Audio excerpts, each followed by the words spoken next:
So yun, no? So kamusta po mga ka-Streetwise? Ako po si Takero Miyamoto at welcome po sa aking munting channel. So mga ka-Streetwise, naalala niyo yung kaso ni Mayor Halili ng Tanawan, Batangas? So siya po yung mayor na in-sniper at namatay noong 2018. So ibig sabihin nun, 6 years na, no? So matagal na. So actually kasi pag ganyan katagal na yung kaso, minsan nakakawala na po ng pag-asa kung ito ba ay makakaroon pa ng hustisya. Pero yun nga mga kababayan ang point. So, kagabi, nanonood po tayo ng quad committee. Ito po talaga mahirap kapag quad committee, no? Talagang buong araw mo talaga siya panonoorin eh. So, itong quad committee mga kababayan, dito po mukhang magkakaroon na po tayo ng lead kung sino ang nagpapatay kay Mayor Halili. O di ba? At ewan ko lang kasi kilala ni Rio Nagarmo yung nagpapatay nung panahon pa to ng Tokhang eh. So, dawit na naman si Digong dito.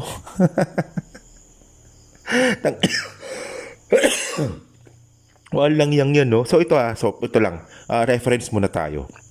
Okay. So ito 2018. Okay. July 2, 2018, Antonio Halili, the mayor of Tanawan, Batangas in the Philippines was shot by unknown shooter. So unknown pa rin to hanggang ngayon, no? During a flag ceremony at the City Hall. He was rushed to a nearby hospital where she was pronounced dead at 8:45 a.m. So ngayon, binabasa ko kung ano yung nangyari sa kaso na to. So, yung motibong nakikita nila ay the police is considering the motive of the assassination to be related to the illegal drug trade. So yan, illegal drug trade. Due to the identities of their designated persons of interest. Although they are not ruling out political motives for killing, according to Albayalde. The police are also looking into the land dispute and feud with the former high-ranking general in relation to the motive of the crime. So tatlo yung nakita nila. So ang unang-una talaga nilang nakita na posibleng motibo drug trade. So hindi natin alam kung anong klaseng drug trade yan. Kung siya ba ay sangkot o siya ba ay nakabangga ng sindikato. Ang tingin ko dito mga kababayan, mukhang nakabangga ata ng malaking sindikato itong si Mayor Halili kaya pinapatay. So yun, no? So nakabangga ng isang malaking sindikato. Posibleng yun. O kaya politika, syempre dahil sa politiko o land dispute. So ngayon mga kababayan, no? So sino ba tong posible na malaking sindikato ng droga ang nakabangga po ni Mayor Halili? So walang iba kundi si Digong. So ito, tingnan nyo to Ito natawa ako dito buti na lang merong balita yung Rappler, no? So sabi dito ng Rappler, okay, Duterte claims Tanawan Halili involved in drug trade. So kita nyo mga kababayan, no? Ngayon lumalabas na po talaga mga streetwise, no? Kapag kayo po ay mayor na hindi kaalyado ni Duterte at kayo po yung mayor na hindi sumasang-ayon sa tokhang ni Duterte, drug trade niya. O di ba yun, no? Duterte claims Tanawan Halili involved in drug trade. Gago talaga to, no? Ngayon, pag-usapan ngayon natin dito mga kababayan kung sino yung nagpapatay kay Halili. So ito, yung lumabas kasi na pangalan si Kenneth Cabale Alborta ng Cebu City. So mabigat to, no? Pakita ko sa inyo reference mamaya. Dito muna tayo sa kwento natin kay Digong.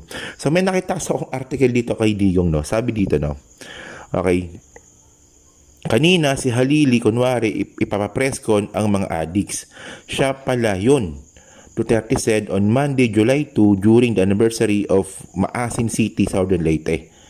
Isipin mo, di ba, nasa Leyte ka, tapos ang pinag-uusapan mo, mayor ng Tanawan, Batangas. Parang hindi connected, no? Talagang addict ka talaga sa patayan, no?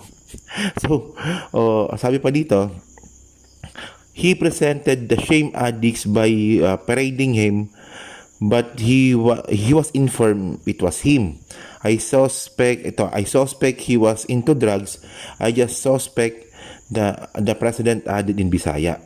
So may suspect siya nga daw po siya na si Halili daw po yung addict. Ewan ko ba, no? So ngayon mga kababayan, no? Ito yung pinaka-interesting dito sa video natin. So, sino ang nagpapatay kay Mayor Halili?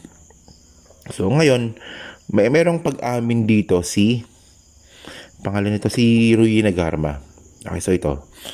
Pakinggan natin. Also knowledge about those other personalities who have been killed on the war on drugs, like big personalities that you know about.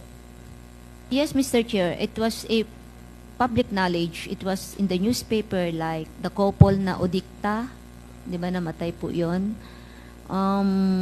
Mayor Halili, Ano may yung mga kay Mayor mayors, sa Calabarzon yan, Tony Halili? Region 4A. Yes, anong Halili. alam mo sa pagkamatay ni Tony Halili?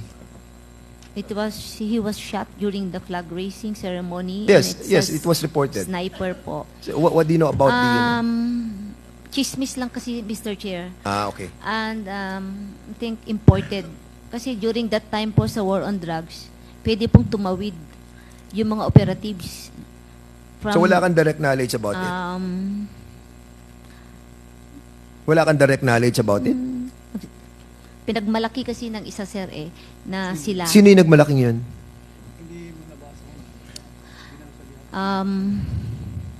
Major Albotra, Mr. Chair.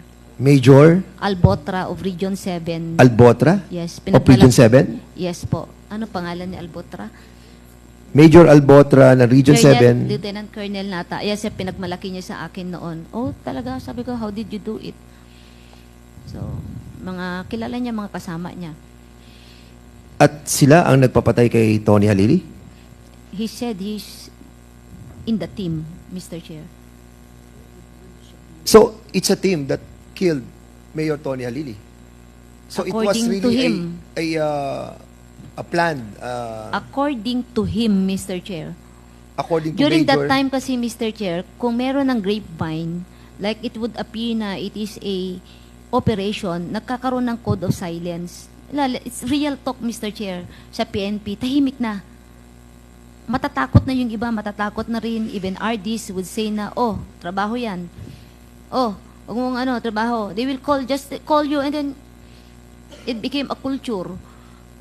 Minsan i-process kasi mag-intervene ang NBI, mas nakakatuwa nga kung NBI kasi talagang mas maganda pag ganon. Kaya during my time sa CIDG, nasa Cebu City Police ako, tuwang-tuwa ako pag NBI talaga mag-handle. Kasi definitely, magiging maayos po. That is why, sinasabi ko palagi, gusto ko nagka-hands off after the processing ng crime scene ng crime lab. Pag sinabi na victim na they want NBI, binibigay ko po. That's the reality on the ground, Mr. Chair. You can ask mga ground commanders and chief of police. So, again, Mr. Chairman, I would like to reiterate the name of Major Lieutenant Colonel Albotra na ata. Albotra. Kenneth Albotra to be invited in the next hearing. Comsec, please take note. Sabi ito mga kababayan, no? Kasi pumuyok na po talaga. Actually, hindi nga pumuyok si Rui Nagarma dito. Kumanta na talaga Kumanta na talaga siya So nilaglag niya na si Bongo, si Duterte, at ngayon naman itong sinasabi nagpapatay kay Halili. So hindi lang po masyadong nagets yung sinabi ni Rui Nagarma. So meron daw po isang pulis na matas na ranggo niya ngayon So siya daw po ang nagpapatay kay Mayor Halili. Okay, si Albotra. So ito nga yung picture niya pala, no? Si Albotra, Kenneth Albotra. So sakto, hanggang ngayon nasa Cebu City pa rin po siya ngayon. Tulad ng sinasabi nga po ni Rui Nagarma. So ngayon, kapag meron palang pinapatay nun, sasabihin lang pala ng grupo ng PNP nun, na yan, trabaho yan. Hindi na po nila pala asikasuhin yan. Diba? Hindi na pala nila inaayos kung paano iniimbestigahan, hindi na pala nila inaayos para makamtan ng hustisya yung mga namatay. Pag sinabing trabaho yan. So, anong ibig sabihin ng trabaho yan? Sila mismo trumabaho. So, gano'n kasi merong patayan na totoong patayan talaga at merong patayan na pulis mismo ang gumawa. So, kapag pulis mismo ang gumawa, ano sila? Tahimik. Nililiko nila yung investigasyon. So, kaya naman pala mga kababayan, hanggang ngayon, 2024 na, is wala tayong makitang development sa kaso nga po ni Halili kasi nga po, tinrabaho na. Di ba? Tinago na. Oh. So, grabe yung panahon ni Duterte, no? So, ngayon mga babayan, no? So, nung tinan ko ito yung sinasabi ni Rina Garma, no? Na si Police Major Kenneth Cabale Albotra. So, Station Commander, Police Station 9, PRO 7 Family. So, Police Regional Office 7. So, sa Central Visayas. So, ibig sabihin nga sa Cebu. So, siya yan. So, yan. So, syempre ngayon dito mga babayan, no, pasalamat po tayo sa Quadcom. Kasi kung wala pong Quadcom, malamang hindi tayo makakaroon ng lead dyan po sa nangyari nga po kay Mayor Halili. Actually, marami na pong nabuksan na kaso dito dahil po sa Quadcom. Ang dami na. Oh, so, di ba naalala nyo, di ba, yung kaso ni pangalan nito, ni Mayor Mabilog. O, di ba? Sinangkot sa droga, wala namang plan na i-file na kaso. Yung na-file lang pala na kaso is corruption. 'Di ba? Na hindi naman totoo siguro 'yon kasi wala nakapagpiyansa Tapos yung sa PCSO din, nakalimutan ko lagi pangalan niyan.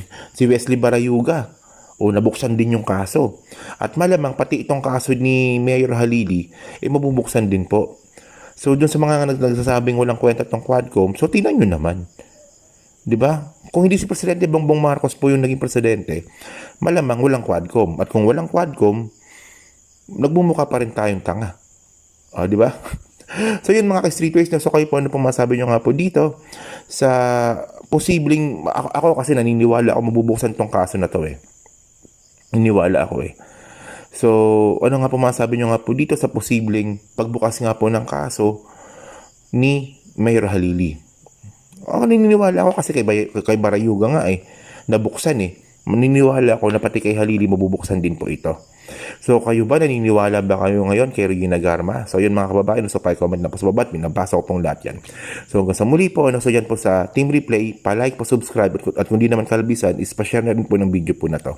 So, thank you mga ka-streetwise, kita na lang ulit tayo sa susunod na video. Bye-bye. Salamat. Thank you.